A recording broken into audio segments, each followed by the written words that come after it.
Hello, this is Professor Hazara again, and we're starting a new module. We're going to call it Module 4 in the course. It's supported by Chapter 3 of your text. But this module is called Consolidation Subsequent to the Date of Acquisition. Now, we've already studied consolidations, but they were too simple. The two sort of things that were not too realistic were, number one, is they were done at the date of acquisition. Most consolidations are done after the other company's been acquired, like a year, 2 years, 3 years, 4 years, whatever. I mean, for many years after you acquired a company, you own it. The other part, a simplifying part, was that they only included balance sheets. In this chapter, we're going to include income statement, statement of retained earnings, and balance sheets in a consolidation. And they're all going to be done subsequent to the date of consolidation. Now, this module is going to consist of 2 or 3 videos. The videos in this module, and in the first video, I have to show you this, even though after we start doing more consolidations, not going to have to, but it's good for you to understand how the parent's use of the equity method prepares its financial statements for consolidation. If the parent is not using a full equity method, and we're going to assume that the parent will be using a full equity method, but if it's not using a full equity method, its financial statements will not, its system produces, the financial statements produced by the parent's accounting system won't be ready for consolidation. Okay, and so the first part, and they talk about it in the chapter, that's why I use this book in a sense, is that it's the only book I've seen that shows you how the parent prepares its financial statements for subsequent consolidation by using the equity method. So this first video is going to be dedicated to that. So it's going to be kind of a review of the, going to be a little bit of a review of the equity method here. Okay, and then in the next videos, I'm going to show you how it then takes those financial statements that it has for consolidations, and we're going to do some consolidations. Okay, so let's go ahead and go to an Excel worksheet here. And I'm going to do this by example. Do this purely by example. Okay, here's the text of the example. Okay, the text of the example is PAWS acquired 100% of Cell Companies Corporation's common stock on January 1, 2011 for $262.5 cash. Okay, at the time of the acquisition, Cell's equity consisted of $150,000 of common stock and $50,000 of retained earnings. So they're paying $262.5 for equity worth $200,000. Cell earned income of $40,000 and paid dividends of $20,000 during 2011. You're going to need that information to do the equity method. And the difference between the fair value, the valuation differential, is going to be due to the following. First, there was inventory that was undervalued by $12,500. Undervalued, by the way, means the fair value is greater than the book value. So that means we're going to subtract it in the goodwill calculation. So first is inventory is undervalued by $12,500. We're going to subtract that. $25,000 of equipment was undervalued. There was a $25,000 undervaluation of Cell's equipment, and so we're going to subtract that out. And unrecorded patents with a 20-year life, which is also an undervaluation by definition. Now, if you read, it says, here's the write-off periods. Patents have a 20-year life, so we're going to write them off for 20 years.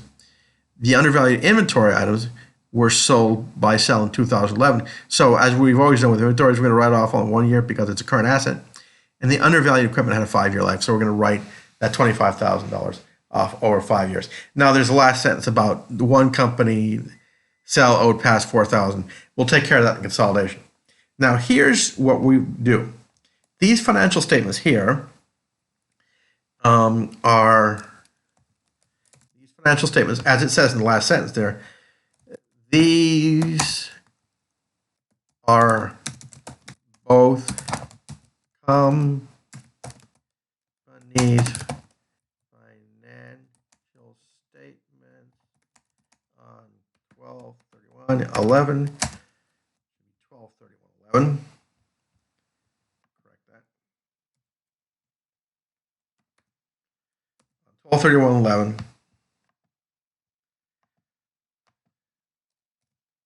Just prior to the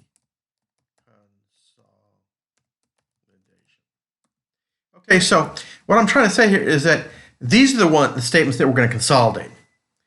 And there's two things you have to notice about PAWS's financial statements. First of all, it includes income from cell, which is 21.25, that came from PAWS's own use of the equity method. So we've got to understand this, we should go through what PAWS did to get this number. And also, you'll notice that PAWS has an investment account. So PAWS on its own book has used the equity method, a full equity method, and come to income from sub of 21.25 and investment of 263.75. Okay, so we are going to jump over to the worksheet over here, and we're going to do, the first thing we're going to do is we're going to do the calculations, and I should put here, we're going to do the equity method calculations. These are the equity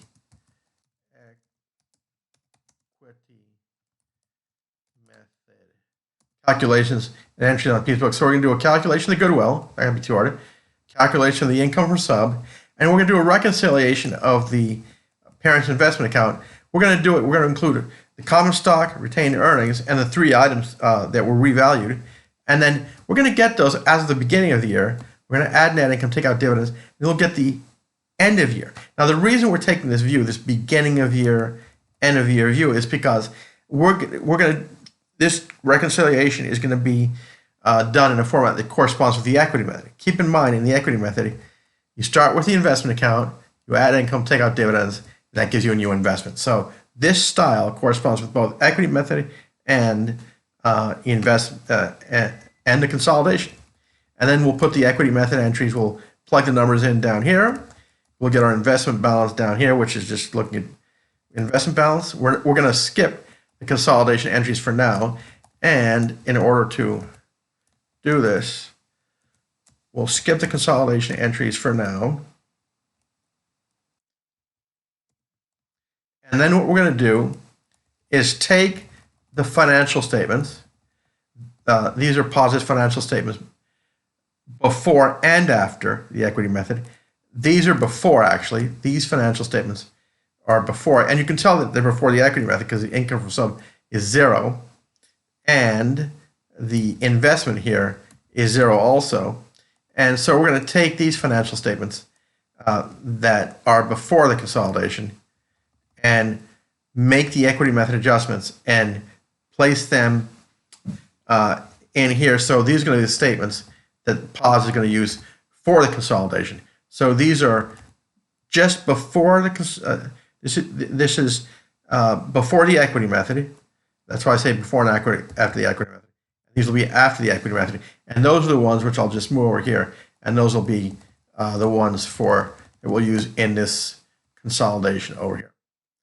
Okay, so let's go ahead and start these calculations and see how far we can get on this. Okay, so first of all, let me move these two items up here, and let's do the calculation. Okay. The cost is $262,500, and we'll do this. We'll do it. The solution to this problem, I've obviously changed a little bit, but the solution to the problem is going to be in thousands. So we'll just do 262.5. Okay, and maybe I'll move these two items back down here.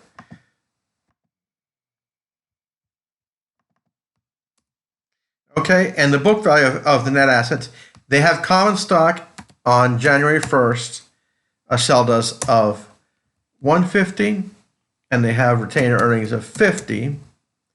So we're going to subtract out, as we've usually done, we're going to subtract out the book value that is being purchased and compare that against the cost. So you're paying 262.5 so for something worth $200,000. So you have a valuation differential, of, I put a negative there, take that out, 62.5, that's pretty obvious. Okay, then we're going to subtract out We're going to subtract out the inventory, equipment, and patents. Okay, so the inventory, and they're all negatives because they're undervalued, which means fair value is greater than book value. Inventory is 12.5, equipment is 25, and the unrecorded patents, it's going to turn out they're 25 too. So the inventory, we're going to take out, they're undervalued by 12.5. The equipment is undervalued by minus 25. It's going to be, and the unrecorded patents, if you just take the 62.5 and add in these two amounts, you're going to get 25 for patents. It's going to be a negative 25. So I'm just going to fill in here negative 25 because they're undervalued. Okay, now let's get the right, and then so if we sum these amounts up, we get 0 goodwill. So, okay, now let's get the write-off amounts. The inventory is going to be written off over a year. The equipment is going to be written off over 5 years, that's its life, and the unrecorded patents have a useful life of 20 years.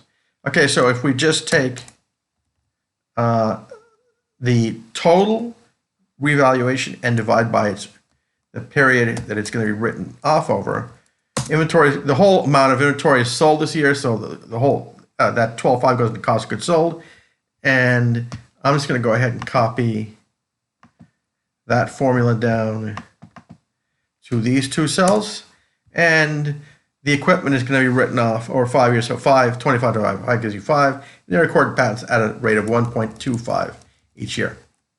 Okay, now here comes the income from sub.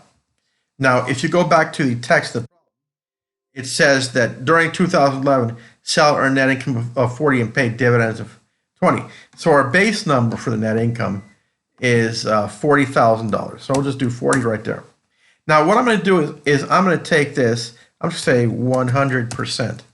Now, the reason I'm doing that is because it's obvious that your share of the company is 100%, but I've got to start preparing you to use this percentage because in future problems, you're going to own less than 20%, maybe 80% or 70%, something that's still controlling but less than 100. Okay, so we'll just take 40 times 100. That gives you 40. Now, the only thing we've got to do is, like we've done, is we've just got to move these amounts, the write-off amounts. Don't know why that negative keeps popping up. But anyway, so we just move these write-off amounts down here, and we end up with is equal to sum, and the sum gives you your net income sum, which is equal to 21.25, and that looks good. Obviously, I have some sort of solution. By the way, it's my own solution that I come up with. Okay, next thing is we're going to do a reconciliation of the investment account. Now, we're going to do the same thing we did before. We're just going to take the items as they're listed in the goodwill calculation and bring them down here. The one difference is we're going to use, the style we're using is going to be a beginning versus ending balance. So we're going to come to a beginning balance with all these items in here first. And then after that, reflecting the equity method, we're going to take the beginning balance, add net income, take out dividends, and that should give us our ending investment balance. Okay, and we do this style because in the consolidation, we're actually going to just reverse what's in this reconciliation right here. Okay, but let's start here. We know that common stock is 150. That's the balance at the beginning of the year, 1/1/11. Okay, then let's look at retained earnings. Retained earnings are 50. Those are at the beginning of the year too. Everything above this number has to be at the beginning of the current year. And you'll see what we do in the next example once we get out to 2 years. Okay, and then the inventory amount, and we know we changed the sign here because it's a write-up. Undervalue means it was written up. The inventory item is 12.5. The equipment amount 25. And the unrecorded patents are 25. And we got to put a negative there. Okay, so we'll sum these up.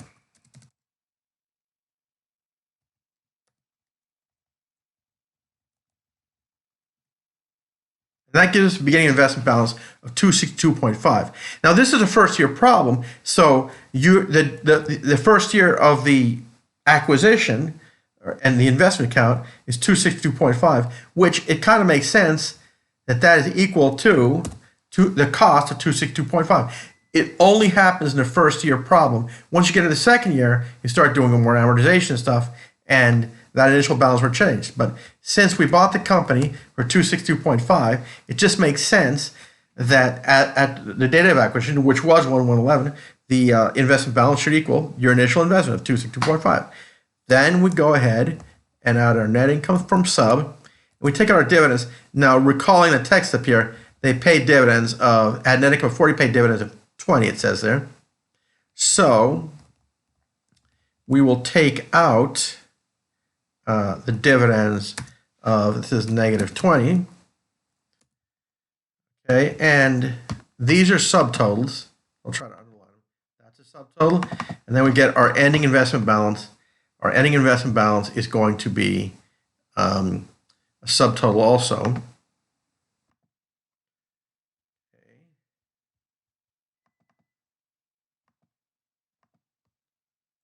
So if we take 262.5, add in the net income, and take out the dividends to minus number, our ending investment balance has to be 263.75. Okay, now we're going to make 3 equity method journal entries, and then we're going to come to the, and this is where I'm probably going to stop the video here, so you can review the equity method. Okay, so we're going to make an entry to record the purchase. We're going to make an entry to record the income from sub, and we're going to come to an investment T account balance. And that's probably where we're going to stop. And I'll make a short video which shows you how we place, the next video, how we place these entries into the parent's balance sheet to prepare the parent's balance sheet for both all their financial statements for a consolidation. Okay, so the investment account, you always need, the investment account should always be debited for the cost of the investment. Okay, and they paid cash, so they paid cash at 262.5. Next, income from sub. Income from sub, we'll just go up here, and income from sub is equal to 21.25, 21.25, and we know that dividends, and I'll just use a negative dividend number here. We know that dividends are 20, and they get cash 20, and their investment goes down. Account balance goes down by 20. Okay, now let's see what the investment account it balances at the end of the year. It's the debit of 262.5 plus the debit of 21.5 minus the dividends of 20. So this investment balance is equal to, like we did in the other chapter, this investment balance is equal to investment balance in your reconciliation. That's where I'm going to stop. Fairly short video. I'm going to do 3 videos. I just made up my mind. And what we're going to do in the next video is we're just going to plop these numbers in and into the balance, the financial statements down here. Let's put these, and we're going to show. I already clue that in. And let's go ahead and erase these numbers here. So we're going to show how the parent. These financial statements are before and after equity method entries. These are before, this column here is before, and the total column is after. And so we're going to plop those entries into the parent's financial statement, get those financial statements ready for consolidation, and those will be these financial statements over here. This is going to be my consolidation out here. Okay, so let's go ahead, and I'm going to stop this video, and then I'm going to back it up with a shorter one.